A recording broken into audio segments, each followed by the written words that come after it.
ఒక ఆసక్తికరమైన వ్యాఖ్య సోషల్ మీడియాలో చక్కర్లు కొడుతుంది. తప్పనిసరిగా ఈ వ్యాఖ్య మీద స్పందించాలి, ఆలోచించాలి.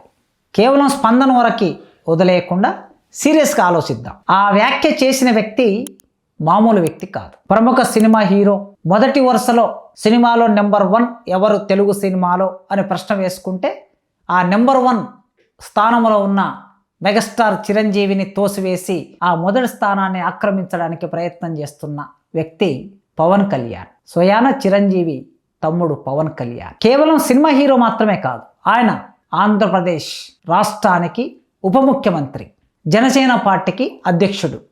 ఈ విషయాలన్నీ మీకు తెలుసు. కానీ ఆయన డిసెంబర్ 22, 2025న మంగళగిరిలో జనసేన పార్టీ కార్యకర్తలు, నాయకులు, కార్యకర్తలు ఒక సమావేశం నిర్వహించాడు. ఆ సమావేశంలో పదవీ బాధ్యత అనే అంశం మీద మాట్లాడుతూ ఒక వివాదాస్పద వ్యాఖ్య చేశాడు.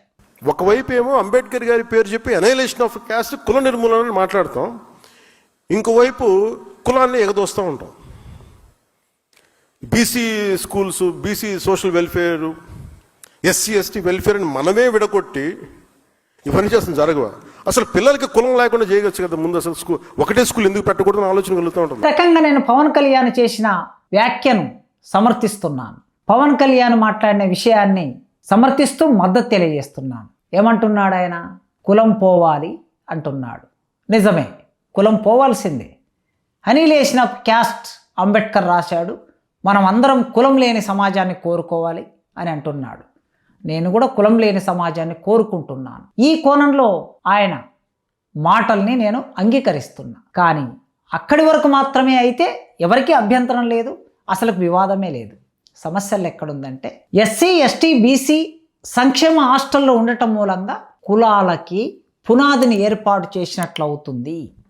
కులం పోవాలని ఒకవైపు మనం మాట్లాడుతున్నాం, కానీ మరోవైపు కులాల పేరు మీద హాస్టళ్ళు పెడుతున్నాం. పిల్లలకి కుల భావనలు వచ్చే విధంగా మన ప్రవర్తన ఉన్నది, మన విధానాలు ఉన్నాయి అనే అర్థం వచ్చేటట్లు మాట్లాడాడు. హాస్టల్లో ఉండటం మూలంగానే కులం నిలబడుతుంది అని అర్థం వస్తుంది, అలా అర్థం చేసుకునే అవకాశం ఉంటుంది. అయితే ఆయన పూర్తి ఉపన్యాసం చాలా విషయాల మీద ఆయన చర్చ కొనసాగి ఉండవచ్చు.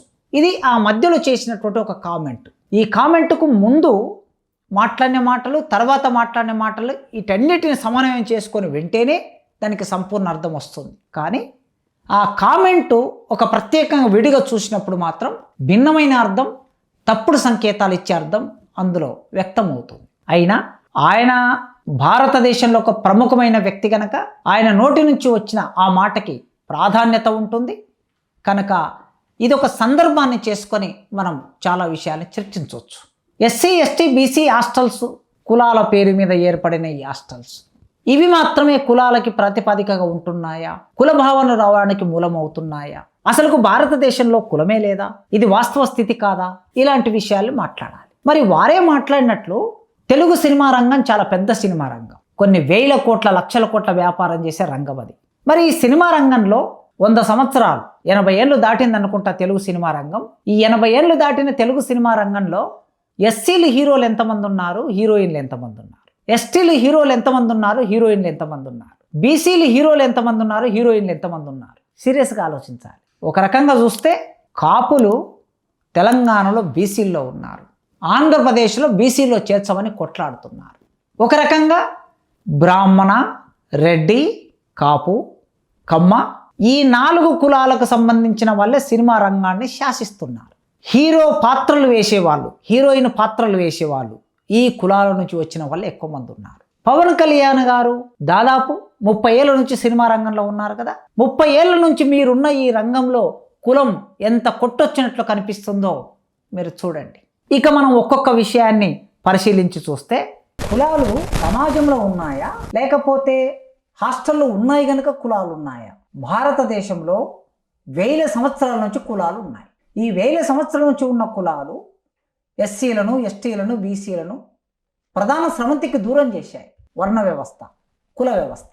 ఈ కుల వ్యవస్థ నిర్మాణం చేసిన వాళ్ళు దోపిడిదారులు, భూస్వాములు సమాజాన్ని దోపిడీ చేయడం కోసం కులాన్ని ఒక ఆయుధంగా ఉపయోగించుకున్నారు. కనుక కింది కులాలని బడికి దూరం చేశారు, అధికారానికి దూరం చేశారు, ఆయుధానికి దూరం చేశారు, గుడికి దూరం చేశారు, జ్ఞానానికి దూరం చేశారు. మనం ఈ కోణంలో ఆలోచిస్తే సమాజంలో కులాలు ఉన్నాయి గనక ఈ కులాలను నిర్మూలించడం కోసం కొన్ని ఆలోచనలు మొదలయ్యాయి. కులం అనేది మనుషుల మధ్యన అసమానత్వాన్ని పెంచుతుంది. కులం మనుషుల్ని కలవనివ్వటండి. సాంస్కృతికంగా, ఆర్థికంగా, రాజకీయంగా, సామాజికంగా కులం మనుషుల్ని కలపనివ్వట్లేదు. అందుకే ఈ భావన పోవాలని కనీసం ఒక 1000 సంవత్సరాలుగా భారతదేశంలో ఒక ఆలోచన మొదలైంది. ఈ ఆలోచన అటు సాహిత్యంలోను, సమాజంలోను, సంఘ సంస్కరణలోను మొదలైంది. ఇంకా కాస్త మనం ముందుకెళ్ళి చూస్తే బుద్ధుడి నుంచి ఈ ఆలోచన తీసుకోవచ్చు. బుద్ధుడు కులం పోవాలని ఆలోచించాడు. శైవం మతం వచ్చిన రోజుల్లో కులం పోవాలని ఆలోచించారు. వేమన లాంటి ఒక కవి కులం పోవాలని ఆలోచించాడు. కందుకూరి వీరేశలింగం, గురిజాడ అప్పారావు, మహాత్మా జ్యోతిరావు పూలే, రాజా రామ్మోహన్ రాయ్, సావిత్రిబాయి పూలే, అంబేద్కర్, ఈనాటి వరకు పెరియర్ రామస్వామి, సాహు మహారాజ్, ఇట్లా వీళ్ళందరూ కూడా ఒక 1000 సంవత్సరాల నుంచి కనీసం 100 సంవత్సరాలను ముందు పెట్టుకొని కుల నిర్మూలన కోసం వీళ్ళందరూ ఆలోచించారు. మనుషులందరూ సమానంగా ఉండాలని ఆలోచించారు, పోరాటం చేశారు, తమ జీవితాన్ని అర్పించారు. అయితే ఈ కులం సమాజంలో ఉంది గనక ఈ కులం నిర్మూలన కావాలంటే కొన్ని వర్గాలని ప్రధాన స్రవంతిలోకి తీసుకురావడానికి బ్రాహ్మణులు ఆలోచించారు, రెడ్లు ఆలోచించారు, వెలమలు ఆలోచించారు. సమాజంలో ఉన్న ఆధిపత్య కులాలు ఉన్న వాళ్ళు ఎవరైతే ఉన్నారో వాళ్ళు మొదలు చదువుకున్నారు కనుక, వాళ్ళు చైతన్యవంతమయ్యారు కనుక తమ సాటి మనుషులను చూసి అయ్యో పాపం కదా, వీళ్ళు చదువుకు దూరం ఉన్నారు కదా, సంపదకు దూరం ఉన్నారు కదా, మనుషులు గుర్తించబడటం లేదు కదా అని వాళ్ళ కోసము పోరాటం చేసిన వాళ్ళు వీళ్ళందరూ. కనుక ఆ పై కులాల్లో ఉన్న ప్రజాస్వామికవాదులు, పై కులాల్లో ఉన్న సంఘ సంస్కర్తలు కూడా కులం పోవాలని కోరుకున్నారు. ఆ కులం ఒక రోజుతో పోదు, కొంతకాలం పడుతుంది. అందుకే బ్రిటిష్ వాళ్ళ కాలంలో అనేక చట్టాలు వచ్చాయి. బ్రిటిష్ వారు ఉన్నప్పుడే భారత రాజ్యాంగం రాయబడింది. స్వాతంత్రం వచ్చిన తర్వాత భారత రాజ్యాంగం అమల్లోకి వచ్చింది. భారత రాజ్యాంగం కూడా ఏం చెప్పింది అంటే దేశంలో కులాలున్నాయి, అసమానత్వం కొనసాగుతున్నది మనుషుల మధ్యన. ఈ అసమానత్వం పోవాలంటే ఇన్ని సంవత్సరాలుగా ఎవరినైతే జ్ఞానానికి దూరం చేశారో, అంటే పాఠశాలకు దూరం చేశారో, సంపదకు దూరం చేశారో, రాజ్యాధికారానికి దూరం చేశారో, వాళ్ళందరికీ సమాన హక్కులు కల్పించడానికి భారత రాజ్యాంగం పునాదిగా పనిచేయాలని ఆనాటి పెద్దలు ఆలోచించారు. అందులో భాగంగానే పొలాలలో పనిచేస్తున్న దళితులు, అడవుల్లో కొండ కోనల్లో నివసిస్తున్న గిరిజనులు, ఆదివాసులు, వృత్తి పనులు చేసుకుంటూ జీవిస్తున్న బహుజన కులాలు, వీళ్ళందరికీ చదువు అందలేదు. వీరికి చదువు అందించాలంటే వారి ఆర్థిక స్తోమత సరిపోదు గనక ప్రభుత్వమే పూనుకొని వాళ్ళకి పాఠశాలలు పెట్టాలి, కళాశాలలు పెట్టాలి, హాస్టల్స్ పెట్టాలనే ఆలోచన చేశారు. ఈ ఆలోచనలో భాగంగానే ఎందుకు ఈ ఆలోచన వచ్చింది అంటే, ఒక గ్రామం ఉన్నప్పుడు గ్రామంలో పెత్తందారి కులాలు, కింది కులాలు, ఈ పిల్లలు ఒకే దగ్గర కూర్చొని చదువుకునే పరిస్థితులు లేవు. అలా ఉండి ఉంటే అంబేద్కరు 100 సంవత్సరాల కిందట అంబేద్కరు క్లాస్ రూమ్ బయట కూర్చున్నాడు, క్లాస్ లోపల కూర్చోవాలి. మరి ఆనాటికి కులం ఉంది కనుకనే అంబేద్కర్ బయట కూర్చున్నాడు. సావిత్రిబాయి పూలే అమ్మాయిలకి చదువు చెప్పడానికి కొద్దిమంది ఇష్టపడరు. ఇలా ఎన్ని ఉదాహరణలు చెప్పుకోవచ్చు. అందుకే 1950లో రాజ్యాంగం అమల్లోకి వచ్చినా కూడా ఇంకా సమాజంలో సమానత్వం రాలేదు. ఆ సమానత్వం తీసుకురావడానికి దళితులు, బీసీలు, రెడ్లు, వెలుమలు, కోమట్లు, బ్రాహ్మణులు, కాపులు, కమ్మలు ఒకే దగ్గర కూర్చొని చదువుకునే అవకాశం లేదు. సమాజంలో సమానత్వం లేదు, గ్రామంలో సమానత్వం లేదు కనుక ఈ అసమానత్వం కొనసాగుతుంది కనుక ఏం ఆలోచన చేశారంటే, ఎస్సీలు తినడానికి తిండి లేకుండా ఉన్నారు, భూమి లేకుండా ఉన్నారు, రోజు కష్టపడి పని చేస్తేనే రెక్కాడితేనే వాళ్ళ డొక్క నిండుతుంది కనుక ఆ ఎస్సీల పిల్లలు తల్లిదండ్రులు తమతో పాటు పనిచేయడం కోసం ఆ పిల్లల్ని పొలాల్లోకి తీసుకెళ్లేవాళ్ళు. ఇది గ్రహించినటువంటి కొంతమంది అధికారులు, ముఖ్యంగా ఎస్ఆర్ శంకరన్ లాంటి అధికారులు, ఐఏఎస్ ఆఫీసర్లు, ఎస్ఆర్ శంకరన్ బ్రాహ్మణుడే, ఇలాంటి గొప్ప ఐఏఎస్ ఆఫీసర్లు ఆ రోజు ఆలోచన చేశారు. ఈ తల్లిదండ్రులు పొలం పనుల్లోకి పిల్లల్ని తీసుకెళ్తున్నారు కదా, వీళ్ళని బడిలోకి పంపించడం అనేది వాళ్లకు సవాలుగా మారింది, కష్టంగా మారింది. అందుకే కొండ కోణంలో ఉన్న పిల్లల్ని మనం ఊరిలోకి తీసుకొచ్చి చదివించాలంటే కష్టం. అప్పుడు ఎస్సీలకి ఒక హాస్టల్ పెడితే ఎస్సీ పిల్లలందరూ అక్కడికి వచ్చి కలిసి వాళ్ళు 3 పూటల భోజనం పెడితే అక్కడనే ఒక స్కూల్ ఉంటే ఆ స్కూల్కి వెళ్ళి చదువుకుంటారని ఆలోచన చేసి 1960-61 కాలంలో సాంఘిక సంక్షేమ హాస్టళ్ళు ప్రారంభమయ్యాయి. ఆ కొండ కోణంలో ఉన్నటువంటి ఆదివాసులని, బంజారాలని తీసుకొచ్చి ఒక మండల స్థాయిలోనో లేదా గ్రామ స్థాయిలోనో ఒక హాస్టల్ పెడితే ఆ హాస్టల్లో వచ్చి 3 పూటల భోజనం పెడితే వాళ్ళు వెళ్ళి పాఠశాలలో చదువుకుంటారు. అదేవిధంగా ఒక కుమ్మరులు, కమ్మరులు, యాదవులు గౌన్లు, పద్మశాలీలు, ఈ సబ్బండ వృత్తులు కలిగినటువంటి వాళ్ళందరూ కూడా తమ పిల్లల్ని పాఠశాలకు పంపించే చైతన్యం లేదు వాళ్ళకి. ఈనాటి వరకు కూడా ఆ కింది కులాల్లో, బీసీ కులాల్లో ముఖ్యంగా చదివించాలనే చైతన్యం లేదు. అలాంటి స్థితిలో వాళ్లకు కొన్ని హాస్టళ్ళు ఏర్పాటు చేస్తే ఆ పిల్లలు వచ్చి హాస్టల్లో భోజనం చేసి బడికి వెళ్ళి చదువుకుంటారనే ఆలోచన చేశారు. అందులో భాగంగానే ఎస్సీ హాస్టళ్ళు, ఎస్టీ హాస్టళ్ళు, బీసీ హాస్టల్స్ వచ్చాయి. ఇంకా పివి నరసింహారావు లాంటి వాళ్ళు ఇంకా కొంత ఆలోచన చేసి గురుకుల పాఠశాల అని పెట్టి 1972, 73, 74, 75 కాలంలో జూనియర్ కాలేజ్ 75లో వచ్చింది. మొన్ననే 50 ఏళ్ల ఉత్సవాలను కూడా జరుపుకున్నారు వాళ్ళు. ఈ గురుకుల కాలేజీలో మెరికల్ లాంటి పిల్లల్ని ఎంపిక చేసి రాష్ట్ర వ్యాప్తంగా నాణ్యమైన విద్య అందించడం ఒక ప్రాసెస్ మొదలైనప్పుడు సరిగ్గా ఎస్ఆర్ శంకరన్ గారు ఆలోచించి ఎస్సీ పిల్లలకి కూడా నాగరిన్ సాగర్లో ఉన్నటువంటి గురుకుల పాఠశాల లాంటి పాఠశాలలు కావాలి, అప్పుడే అందులో ఉన్నటువంటి మెరికల్ లాంటి పిల్లలు ముందుకు వస్తారని చెప్పి ఆయన 1983లో సాంఘిక సంక్షేమ గురుకుల పాఠశాలను తీసుకొచ్చాడు. అవి మంచి రిజల్ట్స్ ఇచ్చాయి. స్వయంగా నేను మీతో మాట్లాడుతున్నా. నేను నాగర్ కర్నూలు జిల్లా అచ్చంపేట తాలూకా లింగాల మండలంలో సాంఘిక సంక్షేమ గురుకుల పాఠశాల ఏర్పడితే ఆ పాఠశాలలో చదువుకొని ఇవాళ సమాజం ముందు మాట్లాడుతున్నాను. నాలాంటి వాళ్ళు ఎందరో డాక్టర్లు అయ్యారు, ఇంజనీర్లు అయ్యారు, ప్రొఫెసర్లు అయ్యారు, విదేశాలకు వెళ్ళారు, సైంటిస్టులు అయ్యారు, ఐఏఎస్లు అయ్యారు, ఐపీఎస్లు అయ్యారు, గ్రూప్ 1 ఆఫీసర్లు అయ్యారు, మంత్రులు అయ్యారు, రాజకీయ నాయకులు అయ్యారు. ఎక్కడ చదువుకున్నారు వీళ్ళందరూ? సాంఘిక సంక్షేమ హాస్టల్స్ ఉండటం మూలంగానే చదువుకున్నారు, లేకపోతే చదువు అందేది కాదు వాళ్ళకి. హైదరాబాదులో నింబోలి అడ్డలో గ్రామాల నుంచి హైదరాబాద్కు వచ్చి చదువుకోవడానికి ఎస్సీ కళాశాల హాస్టల్ ఉండేది. 2001 నుంచి ఆ హాస్టల్ మూసేశారు. ఇవాళ అక్కడ చదువుకున్నటువంటి కొద్దిమంది మిత్రులు వచ్చి నాతో మాట్లాడారు. హాస్టల్ మూసేశారు. ఆ రోజుల్లో చాలామందికి అది ఆశ్రయాన్ని ఇచ్చింది. మోతుపల్లి నరసింహులు గారు 6 సార్లు ఎమ్మెల్యేగా పనిచేశారు, మంత్రిగా పనిచేశారు. ఇవాళ తెలుగు సమాజం అంతా గుర్తించుతున్నటువంటి రాజకీయ నాయకుడు. ఆయన అక్కడ చదువుకున్నాడు. మంద జగన్నాథం గారు అక్కడ చదువుకున్నారు. ఇలాంటి పేర్లు ఎన్నైనా చెప్పొచ్చు.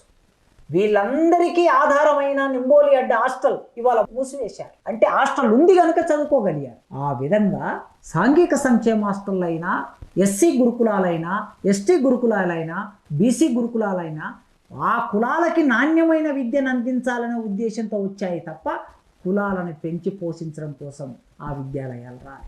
ఆలోచించవలసింది, అర్థం చేసుకోవాల్సింది ఏంటంటే కుల నిర్మూలన ఎప్పుడు జరుగుతుంది?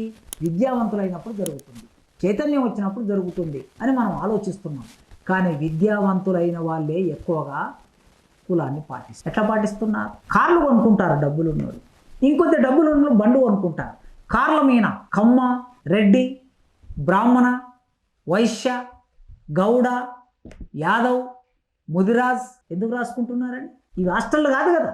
పవన్ కళ్యాణ్ గారు ఏమంటున్నారంటే హాస్టల్లో ఉండటం మూలంగా మనం కులాలు ఇలా కొనసాగే ఒక అవకాశం ఉంది అంటున్నారు.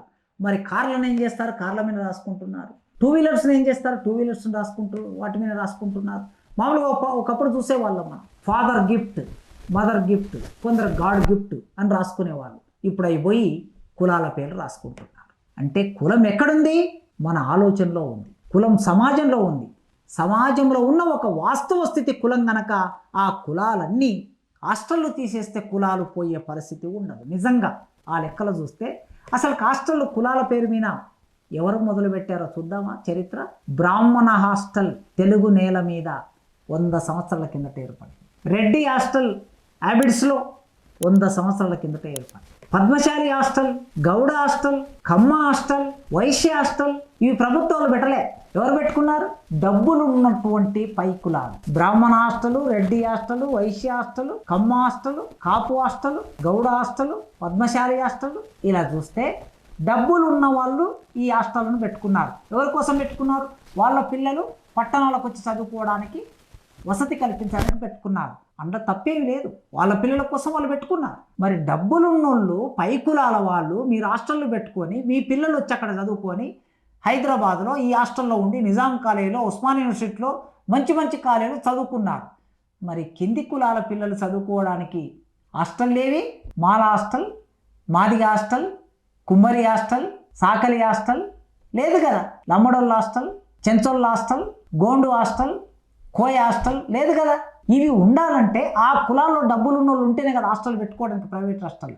అందుకే ఎస్ఆర్ శంకరన్ గారు లేదా వారికి ముందున్న ఐఏఎస్ ఆఫీసర్లు లేదా ప్రభుత్వం ఏం ఆలోచించిందంటే, ఈ కులాల దగ్గర డబ్బు లేదు కనుక వీళ్ళని ఆదుకోవాల్సిన బాధ్యత ప్రభుత్వం మీద ఉంది కనుక ప్రభుత్వమే SC hostel, ST hostel, BC hostel పెట్టాలనే ఆలోచన రావటంతో ఆ హాస్టళ్లలో చదువుకున్నటువంటి వాళ్ళు కొద్ది మేరకు ప్రధాన స్థానంలోకి వచ్చి రాజకీయ భాగస్వామ్యం తీసుకున్నారు, ఉద్యోగాల్లో భాగస్వామ్యం తీసుకున్నారు, చదువుల్లో భాగస్వామ్యం తీసుకున్నారు, సామాజిక నిర్మాణంలో భాగస్వామ్యం తీసుకున్నారు, ఆలోచనలో మేధావులుగా అన్ని రంగాల్లోకి ఇప్పుడు రాగలుగుతున్నారు. కనుక పవన్ కళ్యాణ్ గారికి వారికి కొన్ని ఉద్దేశాలు బాగానే ఉంటాయి అప్పుడప్పుడు, కానీ వారికి సరైన సిద్ధాంతం తెలియదు. వారి ఆలోచనలు బాగుంటాయి, ఎందుకంటే సినిమా హీరో కదా. ఎన్టీ రామారావు సినిమాలో నటించినట్లుగా ఆయన పాత్రలన్నీ కూడా ట్యాంక్ బండ్ మీద ఉండాలనుకున్నాడు, అన్ని విగ్రహాలు వచ్చేసాయి. సినిమాల్లో నటించినట్లుగా పేద ప్రజలకు హీరో సినిమాల్లో సహాయం చేస్తుంటాడు కదా, ఆ విధంగా 2 రూపాయల కిలో బియ్యమని, లేదా బట్టలు ఇస్తానని, లేదా చక్కెర ఇస్తానని, గోధుమలు ఇస్తానని, ఇలాంటివేలో కొన్ని ప్రచారం చేశాడు. బాగానే ఉంటాయి. ఈయన కూడా సినిమా హీరో గనక సినిమాలో విలన్లకు వ్యతిరేకంగా ఫైటింగ్ చేస్తాడు గనక ఈ మామూలు సమాజంలో కూడా ఆ విధంగానే ఉండాలని కోరుకుంటాడు. ఆ క్రమంలో కొన్ని డైలాగులు చెప్తాడు, మంచినే ఉంటాయి. కానీ ఆ డైలాగులకి, మనం మాట్లాడే భాషణకి ఏదైనా సరే ఒక సిద్ధాంతం ఉండి తీరాలి. ఆయనకు సిద్ధాంతం లేదు కనుక అప్పుడప్పుడు కొన్ని ఆలోచనలు మంచిగా అనిపిస్తే మాట్లాడతాడు. మాట్లాడటం మూలంగా అవి బేస్లెస్ అంశాలుగా మారిపోతాయి. అందుకే ఎస్సీ, ఎస్టీ, బీసీ హాస్టల్ ఏర్పడింది 1960 తర్వాత. 70, 80లో ఏర్పడినాయి. 60లో కొన్ని, 70లో కొన్ని, 80లో కొన్ని ఏర్పడినాయి. కానీ కులాల పేరు మీద ఈ తెలుగు నేల మీద హాస్టళ్ళు 100 సంవత్సరాల కిందట ఏర్పడింది. అదేవిధంగా ఎస్సీ, ఎస్టీ, బీసీలు వీళ్ళు మాత్రమే కులాన్ని నిలబెడుతున్నారా? అవకాశమే లేదు. కుల అణచివేతకు గురయ్యేది వాళ్ళు. కులాన్ని నిలబెట్టడానికి అవకాశం లేదు. రాజకీయ పార్టీలు చూడండి, మీరు నిజంగా ఒకవేళ కులమే లేకపోతే ఆ రాజకీయ పార్టీలు అందరికీ సమానంగా వాటిలో ప్రాతినిధ్యం దక్కాలి కదా. దక్కుతుందా? తెలుగుదేశం పార్టీ 1983లో ఏర్పడింది. అంటే ఇప్పటికీ 40 ఏళ్ళు దాటి. 40 ఏళ్ళు దాటిన తెలుగుదేశం పార్టీకి అధ్యక్షులు ఎవరున్నారండి? మీరే ఆలోచించుకోండి, లెక్కలు వేసుకోండి. 83 నుంచి ఇప్పటి వరకు దానికి అధ్యక్షులు ఎవరున్నారో లెక్కేసుకోండి. కాంగ్రెస్ పార్టీ కనీసం మధ్యలో ఒక ఎస్సీ కొన్నాళ్ళు, ఒక బీసీ కొన్నాళ్ళు, ఒక రెడ్డి కొన్నాళ్ళు, ఇట్లా కొనసాగుతూ వస్తుంది. బీఆర్ఎస్ పార్టీ ఏర్పడింది, 25 ఏళ్ళు కావస్తుంది. ఎవరున్నారు దానికి అధ్యక్షులుగా? 25 ఏళ్ల కాలంలో ఆలోచించుకో. కనుక మరి రాజకీయ పార్టీలలో కులం లేకుండా పాటిస్తున్నారా? పాటించట్లేదు. ఒక జనరల్ సీట్లో ఎస్సీని పోటీ చేసి గెలిపిస్తున్నారా? గెలిపించట్లేదు. మరి మీరే కదా ఒక జనరల్ సీట్లో ఒక ఎస్సీని పోటీ చేసి, ఒక ఎస్టీని పోటీ చేసి గెలిపించండి. కులం నిజంగా పోయిందా లేదా మనకు తెలుస్తుంది. అందుకే కుల అణచివేతకి గురయ్యే కులాలను ప్రధాన స్రవంతిలోకి తీసుకురావడానికి, విద్యను అందించడానికి హాస్టళ్ళు పెట్టారు తప్ప కులాలను పోషించడం కోసం కాదు. అందుకే ఈ సమాజంలో నిజంగా పవన్ కళ్యాణ్ గారు కోరుకున్నట్లు కులం పోవాలంటే అనిలేషన్ ఆఫ్ క్యాస్ట్ అని అంబేద్కర్ రాశారు కదా, ఆ అంబేద్కర్ రాసిన కుల నిర్మూలన ప్రకారం సిలబస్లో కుల నిర్మూలన కోసం కావలసిన పాఠాలు ఉండాలి. సినిమాల్లో కుల నిర్మూలనకు సంబంధించిన సినిమాలు తీయాలి. పవన్ కళ్యాణ్ గారు మీరు ఒక్క సినిమాను తీశారా కుల నిర్మూలన మీద? కేరళ నుంచి సినిమాలు వస్తాయి, మలయాళం, తమిళనాడు నుంచి సినిమాలు వస్తాయి, కర్ణాటక నుంచి సినిమాలు వస్తాయి, ఆర్టిస్టిక్ సినిమాలు వస్తాయి, కళాత్మక సినిమాలు వస్తాయి. కులాన్ని వ్యతిరేకించే సినిమాలు, కుల నిర్మూలన కోసం ప్రయత్నం చేసి ఆలోచించే సినిమాలు, పెద్ద పెద్ద హీరోలు నటిస్తుంటారు అలాంటి సినిమాల్లో, మలయాళంలో, తమిళంలో. మరి ఇక్కడ ఎందుకు నటించరు?